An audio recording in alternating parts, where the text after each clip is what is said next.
बिस्मिल्लाहिर्रहमानिर्रहीम। इस वीडियो में आपको बताया जाएगा कि ज़िना कितने किस्म का होता है।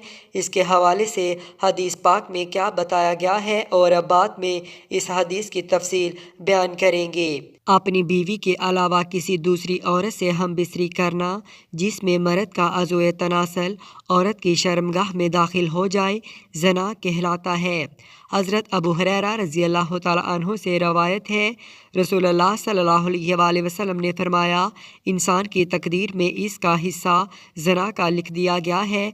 जिसको वो ख्वाह मुख्वाह करेगा तो आंखों का ज़ना देखना है और कानों का ज़ना सुनना है, ज़बान का ज़ना बात करना है और हाथ का ज़ना पकड़ना और छूना है और पाँव का ज़ना जाना है ख्वाहिश की तरफ और दिल का ज़ना ख्वाहिश और तमन्ना है और शर्मगाह इन बातों को सच करती है या झूठ। मज़कूरा बाला हदीस की रोशनी में मुहद्दिसीन कराम ने ज़ना की दो किस्में बयान की हैं।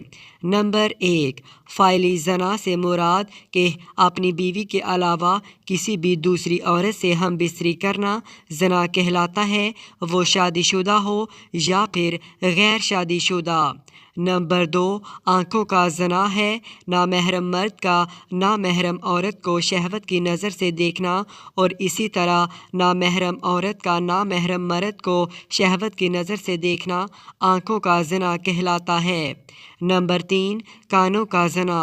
नामहरम मर्द का नामहरम औरत की बात शहवत से सुनना और इसी तरह नामहरम औरत का नामहरम मर्द की बात शहवत से सुनना कानों का ज़ना कहलाता है।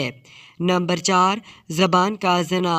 नामहरम मर्द का नामहरम औरत से शहवत और गलत बात करना और इसी तरह नामहरम औरत का नामहरम मर्द से शहवत और गलत बात करना ज़बान का ज़ना कहलाता है।